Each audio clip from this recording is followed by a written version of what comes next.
Hello and welcome to Intentional Photography. Today my intention is to do some telephoto photography. This seemed to me to be the logical follow-up to last week's wildlife tips because most wildlife photographers use telephoto lenses. In fact, many folks don't try wildlife photography except at their own bird feeder simply because they don't have long lenses. So I'm going to do the introduction here at home and then we'll head out for the shoot later. Today I want to introduce you to some of the options and give you a brief tutorial on telephoto lenses, their advantages and their drawbacks. Now to begin with, I have a 70 to 300 millimeter zoom, and you're probably used to seeing those. I have a 400 millimeter f6.3 to f32, and I have a 500 millimeter f6.3 catadioptric, and we'll talk about those. So the 70 to 300, we're used to seeing these. This happens to be a Tamron for my Nikon DSLR, but we're used to seeing these and they do a pretty good job for what they are. I use mine a lot because of the versatility they provide. However, their limitation is usually their aperture. They're generally variable throughout their focal length, and at the maximum zoom, not all that fast. This particular one is f4 at the low end to f5.6. So if you're trying to get a short depth of field or a really fast lens, you can do it, but you're going to have to spend some bucks. So you can either get something less expensive that does an average job, or you can spend a lot of bucks and get something that does a really good job. This does about an average job and it's good for any number of things. So now when we come to the 400, that definitely has the look of a telephoto lens. It's the long profile and that's a dead giveaway. Now this one provides up to f32, f6.3 to f32, so it's not a fixed. This is what's called a T-mount lens, and what I mean by that is there's just a basic screw-on adapter that goes on the lens. The back of the lens is just threaded, and then your adapter goes for whatever mount that you happen to be using.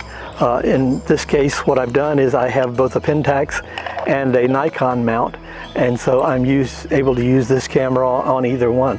And this going up to f32 will give you a tremendous depth of field, but it takes tons of light to do it.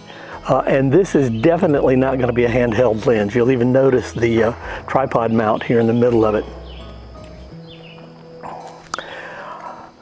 Here's the 500 millimeter, 95 millimeter.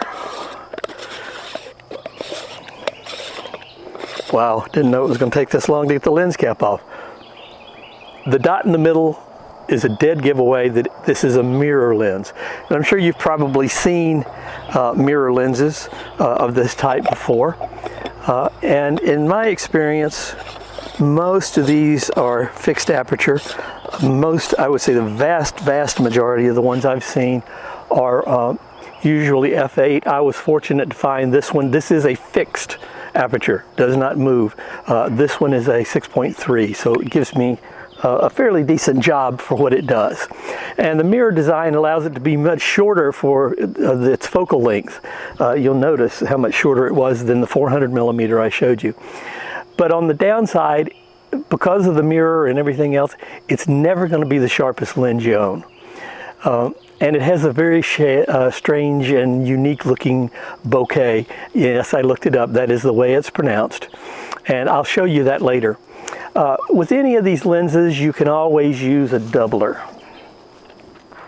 Now, a doubler simply fits between the camera body and the lens, and it effectively doubles the focal length of the lens, and thereby this is the name, doubler.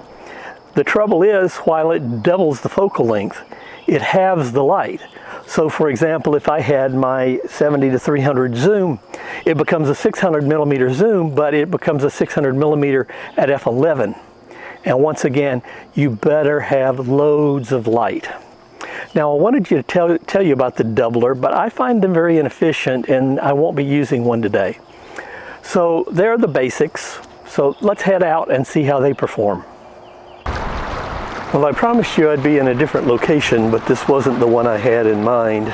It's been several days since I recorded that introduction, and we have had problems with, I think the proper term they're using is civil unrest, and Richmond has been a location of one of those. There's been several acts of violence. A city bus was burned, and quite truthfully, I didn't want to go to Richmond if I didn't have to. So I've come about 40 miles east to a town called Tappahannock. I'm right on the Rappahannock River, and just to my left is an osprey's nest. So they are going to provide me what I was going to use for my telephoto work.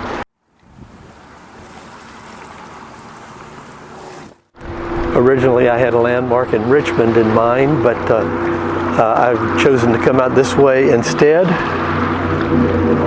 We have to deal with the sound of speedboats and traffic over the bridge and all of this, but hopefully we'll get some good wildlife shots, and I'll be able to run through the telephoto lenses through their paces. I have the 70-300 mounted on the camera, and so we'll see where it goes from there.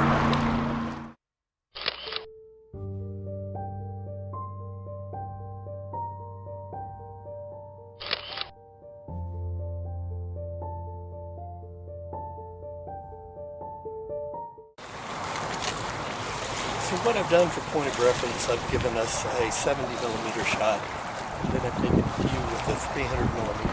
There are some little ones on the nest, and they are feeding. So I've gotten a 300mm. Now I'm going to change over to the 400mm lens and see what we can get.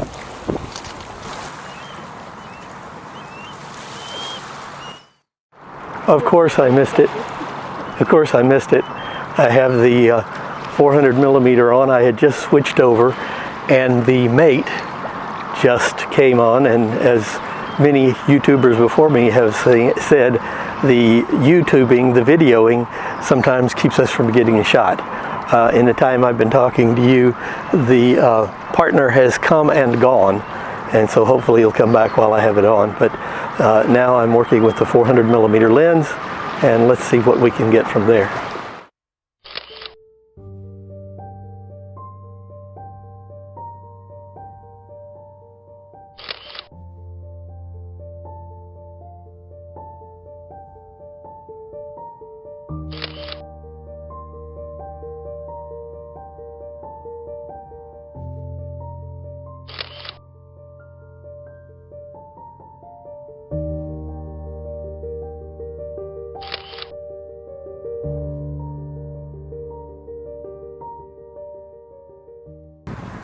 And so now I have the 500mm on, and the mate has come and gone a few times since then. Hopefully he'll be back again and I can catch him with this lens. But the chicks are popping their head up from time to time so I can get them. Like mom's squawking right now for one reason or another. So I'll work with us, see what we can get, and I'll show you those once I have them.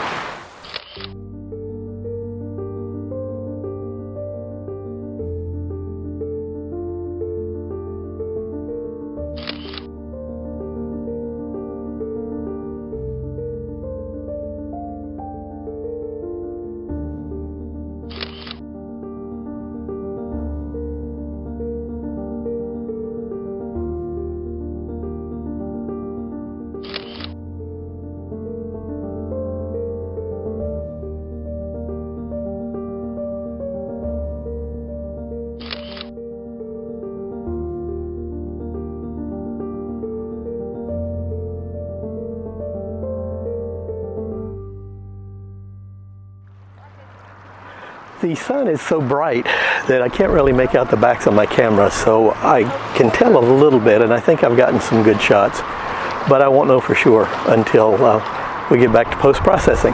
So we'll pack up from here after a few more shots and head back into my office and put these on the computer and see what we have. So here's fingers crossed that there's something decent today.